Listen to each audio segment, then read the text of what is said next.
information without success. Okay, let's go downstairs.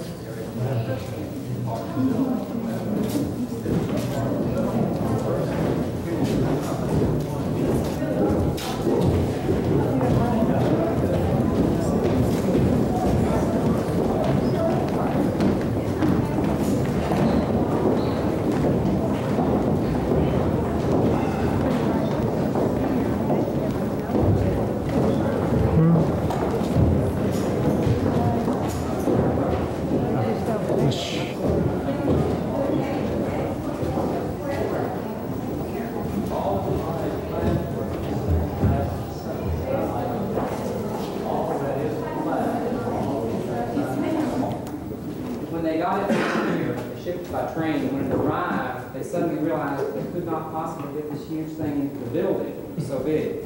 So they went over here and cut out this big section of the wall. You can see the scar.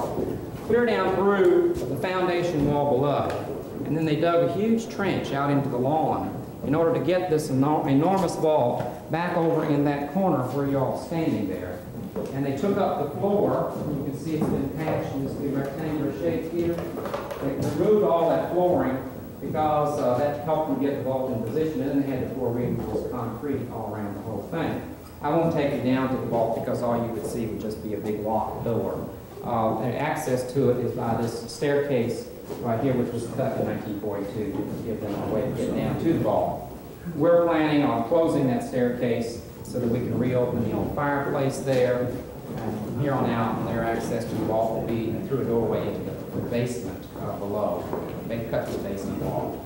They will come back into this office, treasurer's office, staff, part of the staff will be relocated here, but there'll be access to this old wall back here in the corner to the tourists. There'll be a rail put up here to separate the tourists from the work people out here in the center. Now, if you want to take this flashlight and back in there, if you go down and look at the wall,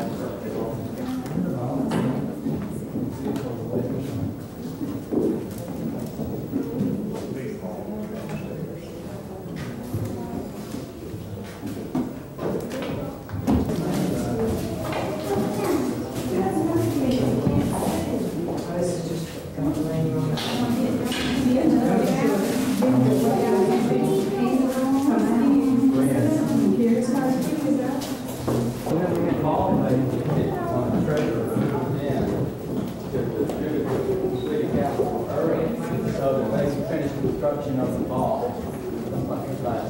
Governor's suite, and it served as the offices of the governor from 1851 to 1912. In 1912, when they added that wing down there, they moved the governor down into the new wing into a very beautiful office that he occupies even to this day. This was his private office, though, originally, and it was a very small room with a fireplace back here, and there was a big small wall back here, not much different from the one we just saw in the treasurer's office.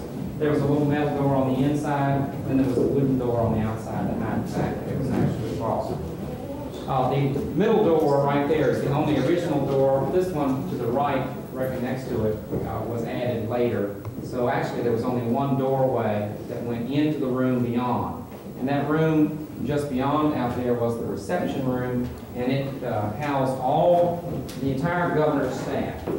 It's hard to think of the entire governor's staff today. You really want to say that?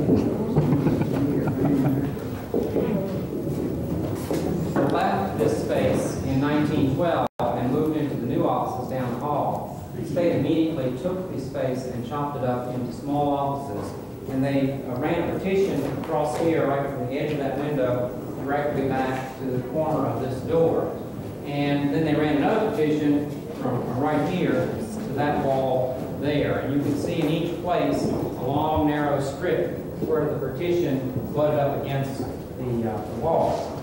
And when we took the partition out, we were very gratified to find something that we fully expected to find. We knew that in 1869-70 there was an artist at work in here whose name was Schmidt. He was a trompe l'oeil artist. Trompe l'oeil is a French word which means fool the eye. What he did was to create the illusion of that three-dimensional paneling that I showed you in the photograph in the house chamber upstairs. And above the door on that hatch, that the addition protected, you can see a small portion of his work. And it does indeed look like a three-dimensional piece of wooden molding. And that's just one corner of one of those big rectangular panels that went all the way around this room and also the room beyond the private office inside. You can also see faintly at the very top where there was a hand-painted crown molding also painted on the wall up there. We're going to have all that reproduced. There are still trompe-l'oeil artists today who can do that kind of work. Our paint analyst, whom I told you, is still taking samples of paint and analyzing it for us. We'll come and analyze that, give us the original colors. All this old paint fades terribly with age. It's probably much brighter than that originally. And he will also tell us the composition of the paint used, and we'll put our artists to work and recreate that. The fireplaces will be reopened with the wooden mounds. The floors will be refinished and a big area oriental type carpet is put down. This will become a museum space also. We know a great deal about furniture and that sort of thing that was in here, and we'll put it back to honor all those governors who occupied this space for so many years.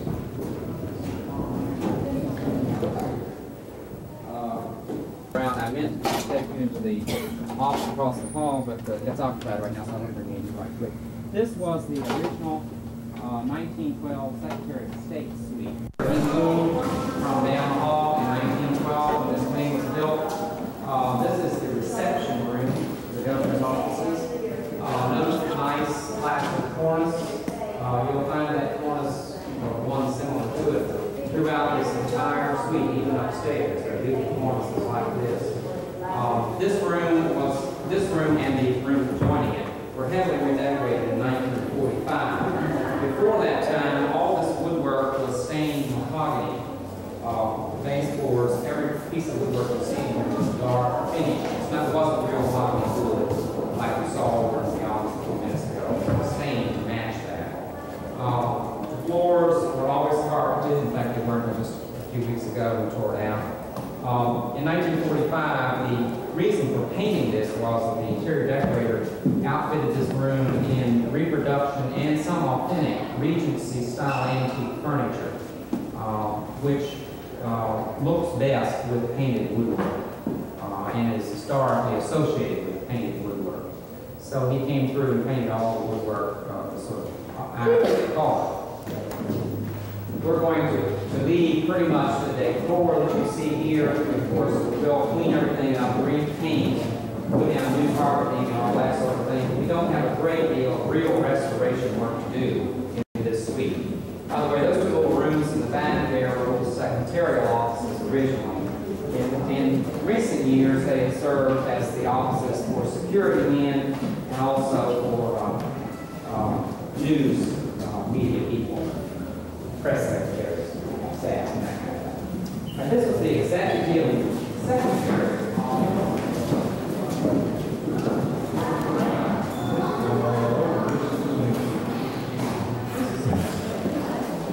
One other change in this room in 1945 was this entire wall all around the door was glass. And for some reason, the interior decorator didn't like the glass and he replaced it with a solid wall. That was just one of those things that happens in these major decorations from time to time. Thank goodness, though, they did not fool the governor's main office here in 1945. They left it alone. And this is the one that will look, that office across the hall you just came out of will look like eventually, I hope, one of these days soon.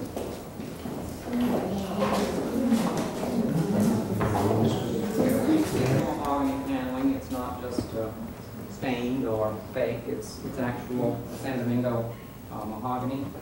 The fireplace is beautiful, very antique marble, and this room also has the matching baseboards, marble baseboards all the way around. The ceiling is original. This is a photograph of the room when it was brand new in 1912, and you can see that there's not a whole lot of difference in the room. Probably the major change that has been made is that the chandelier has been replaced. They now have a crystal chandelier that hangs there instead of this brass one. All the furniture that you see in this photograph is original to 1912, and we have every single piece of it. It's still in use by the governor's office and will be brought back in here. It's very nice mahogany furniture, beautiful furniture. The only other thing they did in 1945, which distresses us a little bit, but we certainly understand why they did it. They cut a doorway through this paneled wall, which was a little bit unfortunate, but as I say, we know why. Before this doorway was added, the only way a person could come in to see the governor was to traipse through the executive secretary's office, which I'm sure was very disruptive to the executive secretary all day, back and forth, someone traipsing through. So in 1945, the workmen cut this doorway to give access to visitors straight through this little filing room, which is what this originally was. And it goes directly on into the reception room, right through that little space there. In the early 1970s, the elevator was installed where George was when he was handicapped, and we're going to leave that, of course, just in case there's ever another handicapped governor or a member of the governor's staff. That goes down to the basement, and then there's a little private hallway that takes him out directly to his automobile outside back of the Capitol. For security purposes, it's also a very good thing to have in the building. It gives the governor a way of getting in and out of the building without being exposed during the time afterwards. So we certainly will leave that. Leave that door is open. See if we can go through there. Tom, we have a quick question here before you go on. Art? We have a quick architectural question. Okay. You'll have to come here. Gentlemen, you're on. It's hard. When we're looking around up here at the woodwork, see the little circles? Yes, they fall off. Here's some of them still in existence, I believe, right over this fireplace. There's 2 or 3 still intact up there, and there's a couple down here over this window. And not only have they fallen off, but there are some little beads up there that have fallen off also. Yeah. But the bigger circles underneath, too, you can see the outlines of where they were. They're about the size of a 50-cent piece. They've just fallen off. They've just fallen off. They were glued on.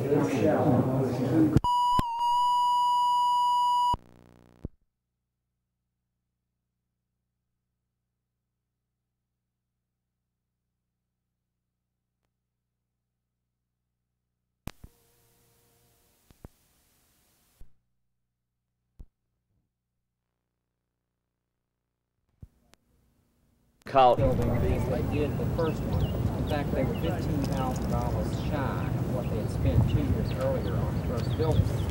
So they came up with a building that was not nearly as ornate as the first one. In fact, they were so poor at that point they couldn't even hire an architect. The building you see from the design of this structure was actually a group.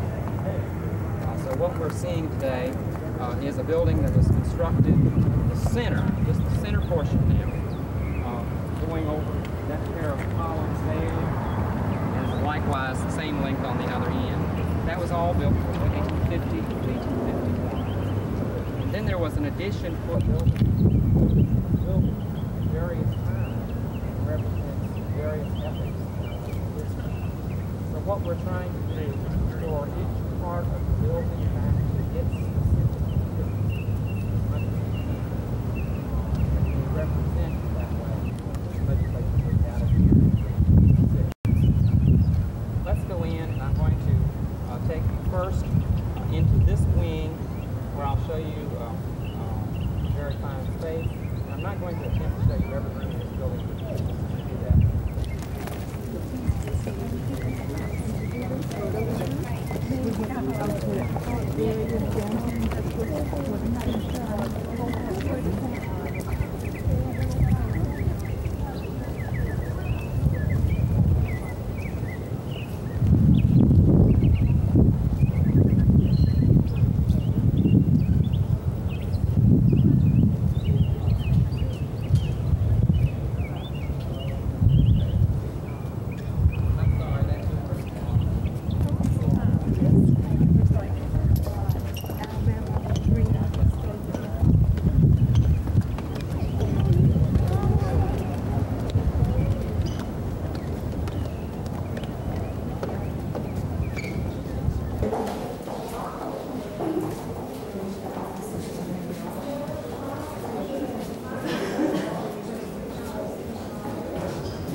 State Archives. And this room became the first space for the Archives and History Department. To show you how much it's grown, the present Archives and History Department is directly across the street in that big white building you see through the window. And of course their collection is what you see here, located right there where that window now is. And on the opposite end was a matching one, right between those two windows. In 1940, the Archives and History Department moved out of this space into their new building across the street. As soon as they moved out, the state immediately chopped it up into little office spaces and lowered the ceiling down to the tops of the windows. In fact, you can see a distinct line right above the window tops all the way around, and that's where the ceiling was until we removed it a few weeks ago. Above, they left all that nice wooden cornice that you see there, and right in the center of the room was at one time a very nice skylight that opened right out to the sky through the roof above. Of course, that was closed up not too many years after they moved in here, actually, because it leaked very badly. We plan on putting some opaque glass up there with some artificial lighting above to create the illusion of a skylight.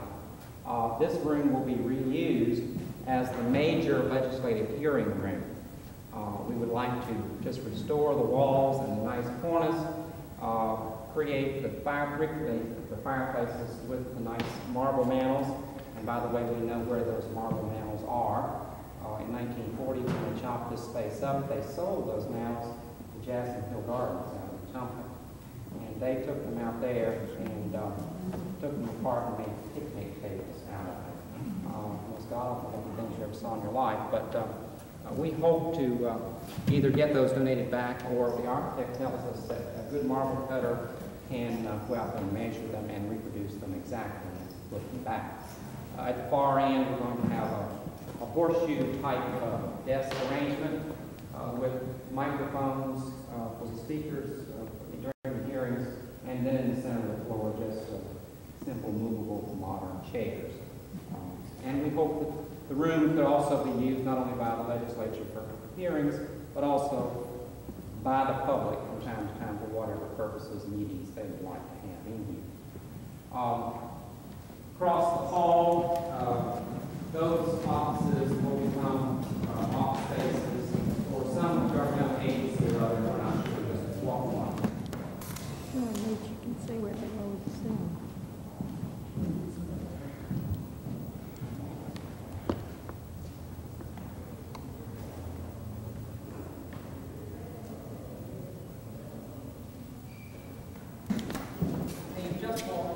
What was originally a window in the House chamber. When they added the wing out there in 1906, they needed some way to get from this chamber into the new wing, so they just merely took the old window and turned it into a doorway. We don't know a great deal about this room. In the 1850s and 60s, it is a part of the original building, of course, but unfortunately we were not able to find much on it. We did a great deal of research on the building, but this is one of those that did not turn up as much as we would have liked to have had in the mid-19th century. For that reason, we're looking toward a restoration to a period either in the late 1900s or the early 1920s, and we're not sure just exactly which way we're going to go at this point. This is what it looked like in the 1890s. It was quite an elaborate space. You notice this hand-painted effect on the walls. It was called trompe-l'oeil, and you're going to see some of that still in existence in the building in a few minutes. It was painted by an artist whose name was Peter Schmidt. He did a number of spaces in this building in the 1870s and 80s, and this was one of them. You're going to see it likewise in the Senate and later on downstairs in the old governor's office. It was an attempt to create the illusion of three-dimensional paneling on the walls. It was actually just flat painting, but it gave the effect as if it were actually three-dimensional. We know that all the windows in this old part of the building once had these wooden louvered blinds, and we're going to put those back at every single window in the old part of the building, both upstairs and down. Panels that you see, this one is in very bad shape right now. We're trying to get it moved out of here and restored. They're marble. It looks like wood, but it's actually black marble that's been painted for many, many years. We have purposely left that desk and a podium because we don't know exactly which period, as I say, we're taking this chamber back to. So therefore, we're leaving that in place for a while until we make up our minds. That is in 1945. Very heavily. We'd love to see this a major meeting space for the public. Any great meeting inside, mansions, classrooms, Watch your step. sections. We don't plan on putting back all this heavy furniture, white furniture, very essentially. You notice the ceiling has a number of holes where you move down the line. Very ugly, mercury natural lights, lighting. That was very attractive. We do that ceiling. All that. Put back in the area. Let's move on.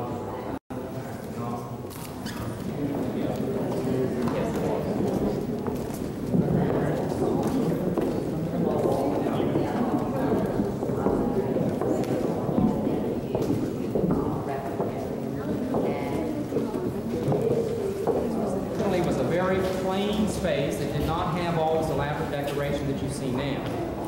The only decoration here, in fact, originally were these columns at either at all these little entrances around the room. In 1906, they came in and decided to put in all this elaborate decorative plaster work, including that very beautiful stained glass window at the top of the dome. A few years later, in the late 1920s, they hired an artist from Mobile who came up and painted these 8 murals around the inside of the dome, which are now covered with plastic and styrofoam for protection during the restoration. At the same time, that artist also painted the entire wall surface in 11 different colors. We've had a paint analyst employed in this building who's taken literally thousands of samples of paint. He can tell us what the first coat of paint was back in the 1850s, and progressively from there to the present time, not only what the colors were, what the composition of the paint was, but to within 10 years of when it was applied.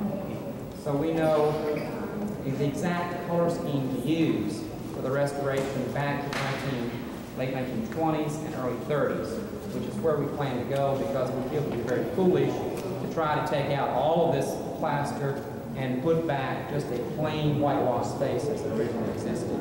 It would be very expensive and it would not create a very striking, unusual chamber to look at when we're finished. So we feel that putting back the late 1920s would be an interesting period. This is a picture showing what it looked like right after the redecoration in the 1920s. Looks very much like it does today, with the exception of some little details here and there which have been lost. We'll try to put back.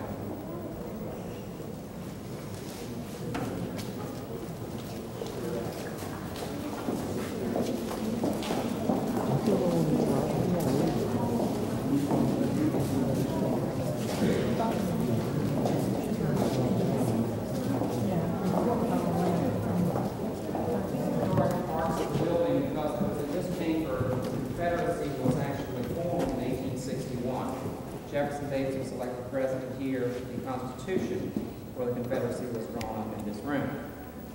We know a great deal about this room in the 1860s, simply because the newspapers of that period gave very, very vivid descriptions of this room. All the colors are mentioned, the furniture, the type of carpeting on the floor, even who these pictures were hanging on the walls. This is an old engraving made for the newspapers in 1861 on the occasion of the Confederate Convention in this chamber. Of course, we're using it rather heavily to restore this space to that period. With all of that written information, as well as this picture to help us we certainly have a good basis on which to restore this chamber to the 1861 period. It will become primarily a museum space. The furniture will be reproduced. We know the whereabouts of the existence of a great deal of the original furniture. It is in the possession of a number of homeowners all around Montgomery and elsewhere in the state. Some of it may indeed be donated back to us, but what's not donated back, we will reproduce to get the original number of desks, which are 34. 34 desks and 34 chairs. The windows all, once again, have the old wooden louvered blinds, which we will put back. You notice that this hole has been cut in the wall, create a doorway again. When that wing was built on the end of the building, they needed some way to get to that wing, so they cut a hole through the wall, which we will close up, because it, of course, does not exist in this old engraving. That window over there was closed back when we had the wing. What we plan on doing is closing this opening up, reopening that one, that window, through the brick wall, putting a louvered blind over top of it, and making a doorway out of it, which will be hidden by the louvered blinds, that you don't actually think of it as a doorway because it will be disguised, so to speak. The mounds that you see on either side here are very early, if not original, and for many years they were thought to be wooden until we started scraping them and discovered that they are marble. In fact, I'd like you to walk over and look at the marble that's been exposed on the top here.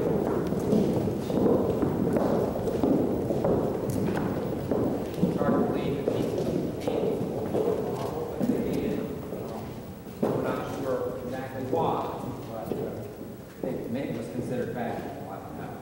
Just to give you an idea of how this building still speaks to us, we're still learning new things about it every day. We just opened this fireplace and that fireplace last week, and I have learned from opening fireplaces elsewhere in the building that the best way to find out when it was closed is to sift the ashes that's inside, because you'll find documents and newspapers, because they use paper to start fires as we do today. And those documents and newspapers often have dates on them.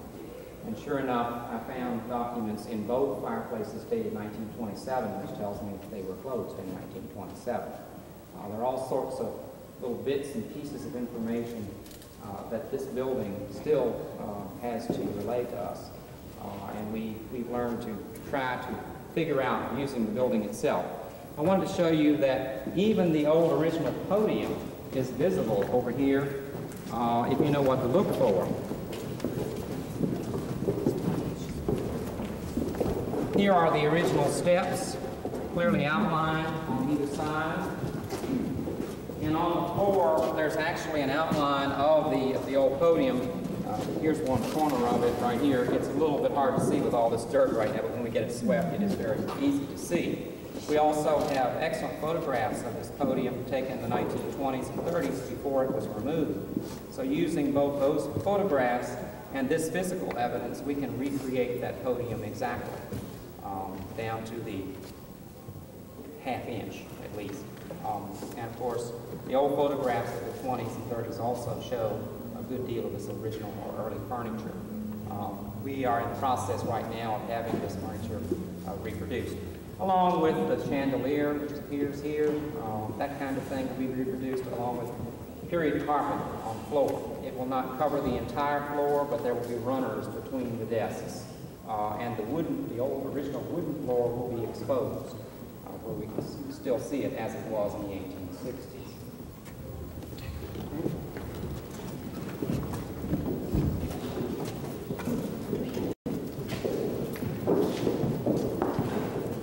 In the original condition, except for the removal of all plaster beneath the stairs, and the reason we did that is because the architect wanted to check carefully to make sure that they are safe, that they're secure.